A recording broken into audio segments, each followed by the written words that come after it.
Hey everybody, and welcome to the Keep Times coverage of the Edmonton election 2021. I'm here with Michael Janz, a Papastew Award candidate. How are you today? Doing great. So over the last couple months in Edmonton, one of the most important topics that's come up has been Indigenous rights and Indigenous history. How do you believe as a candidate or as a councillor you could be an advocate for Indigenous rights in our city? Yeah, thank you for the question. I think it's important to recognize, we are all treaty people, and that comes with obligations as well too. I think that the Truth and Reconciliation Commission recommendations have made very clear what we need to do at all orders of government, and that's something that we know we have a lot of work to do. I think if you look at the 51,540 children in poverty, if you look at the statistics about our criminal justice system, if you look at the statistics around interactions with transit safety officers, disproportionately, Indigenous neighbors in our community experience worse outcomes. And so we know through the collection of race-based data, through the collection of working with different leaders in our community, this is an area where you cannot separate this question of reconciliation from all other aspects of city government, whether it's transit or housing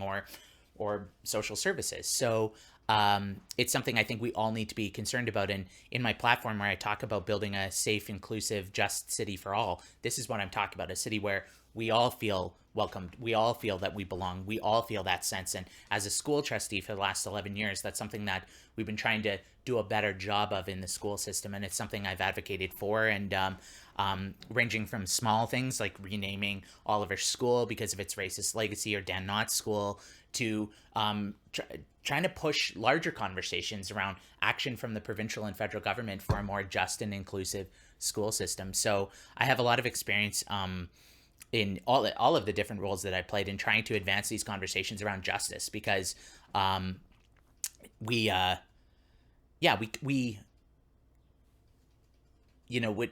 what happens to the most vulnerable of us in our community happens to all of us, and we can't separate that. So we need to we need to take and hold other governments and ourselves accountable for all sorts of different outcomes. Even if you look at safe consumption sites and harm reduction, if you look at the issues around addiction, if you look at the challenges for our unhoused neighbors, it's all intersected and it all must be addressed. So you would agree with a couple other candidates we've interviewed recently that it's not necessarily a matter of finding the solutions, it's just actually using the science that has been developed through all of the commissions and stuff that have already been done. Absolutely. I think it's like when you go to the doctor and they're like, you need to be healthier. Like we know what we need to do. We have been told over and over and over by advocates. They've shared their pain with us. We don't need to we have great recommendations that have come from the community and from the affected parties. We just need to action them. What do you feel are the positions that you've held that are most useful to your job as a counselor? Man, this I can think of a few. When I was marketing director for the Edmonton Federation of Community Leagues, one of the projects I was working on was called the Live Local strategy. It was the idea that we could all drive less if we could do more things more often closer to home. Not getting rid of your car entirely, but if we could build a city that had more local retail, that had more housing choices, that didn't just have these neighborhoods that are single purpose, like this is a housing neighborhood, this is a shopping neighborhood, more blend, like the kind of like when you go and visit Portland or Austin or other cities. This is sort of what we were aspiring to have in Edmonton. So I was working on that project 10, 11 years ago, and it's so great to see in the new city plan, they're talking about 15-minute communities. It's the same idea. It's about more walkability. It's about the ability to do things more often closer to home. Cool. So one of the biggest budget concerns every year in Edmonton, and often in Papastew particularly, is transit. So what do you think is the city's biggest priority right now regarding transit? Yeah, it's really, it's hard to narrow it down to exactly one priority. Is it affordability? Is it accessibility? Is it comfort? For example, I was talking to a constituent who was saying, in winter, the Southgate LRT platform is like a wind tunnel, and it's very you don't want to go and stand on the platform to catch the train. With the transit redesign, we lost a lot of routes, so you cannot have a population that's growing. You cannot have a city that's spreading out and keep your transit budget stagnant. We have to make sure that as we look at our transportation budget, we continue to increase and invest in transit. If we are going to achieve the objective of the city plan where half of our trips are by transit, and by by transit, by walkability, by multimodal form, we're going to have to start shifting our spending as well too. So that means focusing on affordability to get more people out of their cars into transit, but also focusing on convenience. I'm in a situation where I took transit last week. It took me 45 minutes to take my kid to daycare, while that's about a 15-minute drive and 15 minutes on my e-bike. So, it's figuring out how to make things more desirable. Mm-hmm. So another big priority in Edmonton is always homelessness. And as in the past couple summers, a homeless camp has recently started to emerge this summer.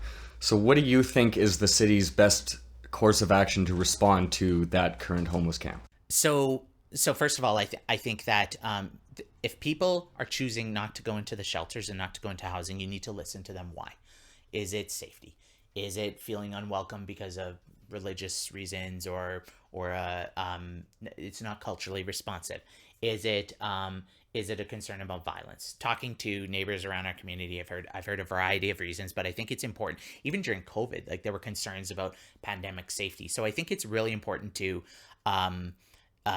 start working with the populations that you are trying to support, and to see what their feedback is, and to really listen to the learned wisdom there in the community. So I'm not a fan of just bringing in the police and busting up the camps. I don't think that's a solution. It's not a lasting solution, and all it does is lead to cost and displacement and harm to all parties involved.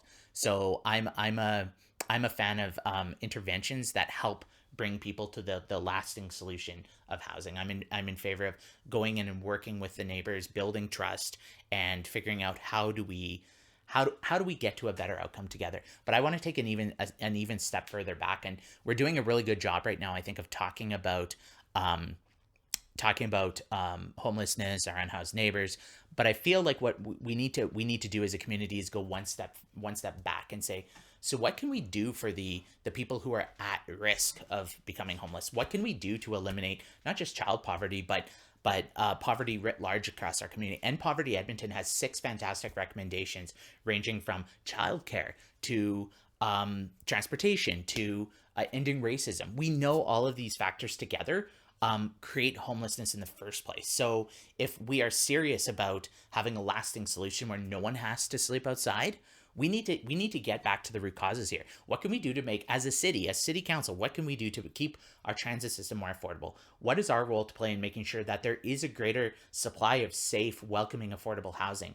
What can we do to make sure that our recreation centers, our childcare, our green check programs, all of the things that we provide to children, continue and support them to be thriving teenagers, to be thriving adults, so that no one gets to the outcome that they are sleeping in the valley. So again, it's probably another case of implementation as opposed to research. 100%. What it comes down to, like all politics comes down to a distribution of resources. We're living in a province that decided to do a corporate tax cut and have a war room instead of spending on health and education. We're living in a city that continued to make choices over the last few decades that have prioritized roads instead of transit, that have prioritized subsidies to developers, that have prioritized subsidies to hockey team owners instead of other community outcomes that would build vibrancy and community for all of us. So it's about all politics comes down to choices and allocation of resources. It comes down to not just saying the right things and having the values, but fighting to move the budget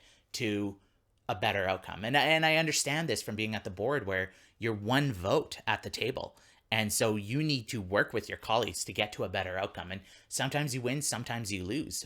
So speaking of which, you've received numerous endorsements from a lot of progressive politicians from around the country and the province. Do you consider yourself firmly a progressive politician? Anybody can choose what sort of labels they use, but I think if you look at my record in terms of voting for more money, not less, for education, fighting for post-secondary, fighting for healthcare, fighting for community solutions that put people first, fighting against privilege, be it the wealthy, the Mayfair Golf Course when they wanted to renew their lease from 2049 to 2069, taking on a greedy corporation that was giving us terrible food in residence.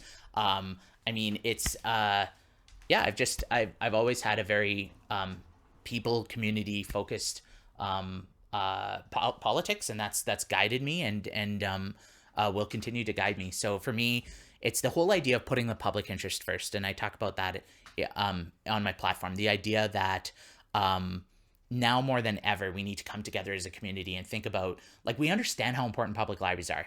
We understand how important public transit is. I recently fought at the public school board for internet for all. The idea that we should have municipal broadband. This isn't unforeseen either. Back a few decades ago, we had a Alberta government telephone. We had municipal telephone. Saskatchewan has municipal insurance and municipal phone plans as well too. What if instead of each of us paying $100 a month to two of the wealthiest companies in Canada, we kept more of that money in the community and were able to do initiatives that support it? And this isn't wildly idealistic. Toronto right now is doing this, where they're looking at providing municipal internet to some of the communities that need it the most. Having a public competitor is proven across North America to lower prices for everybody. So it's about putting consumers' rights first. The reason I've got endorsements from Linda Duncan, Sarah Hoffman, Michael Farrer, Alan Bolstad, a number of the progressive leaders in Edmonton, is because I've worked with them on these sorts of projects over the last decade. I can point to initiatives where Michael and I collaborated on the Queer History Project, where Alan and I collaborated on the Live Local project, where Sarah and I were shoulder to shoulder fighting for a moratorium on school closures. Back in 2010, a number of the mature neighborhood schools around here were going to get closed, and we got elected to fight back on that. So it's I remember the Save Our Strathern School campaign. Yeah, and that's because of Sarah, myself, Dave, Heather, Chris. There was 7 of us that voted for we're going to hit pause on school closures for 2 years. The reason is we want more young families to move back into the neighborhoods. 10 years later, I have enrollment issues at some of these schools where they're so popular. So, it's having the political will to vote no sometimes. It's standing up and saying, hang on a minute, let's take a different look at this. What's actually good for community? Mm-hmm. And so you've been involved in politics for most of your life. And back in school at the University of Alberta, you were involved in politics pretty heavily. Do you have a message to university students in Edmonton, since most of them live, or a large percentage of them live in the Papastew ward?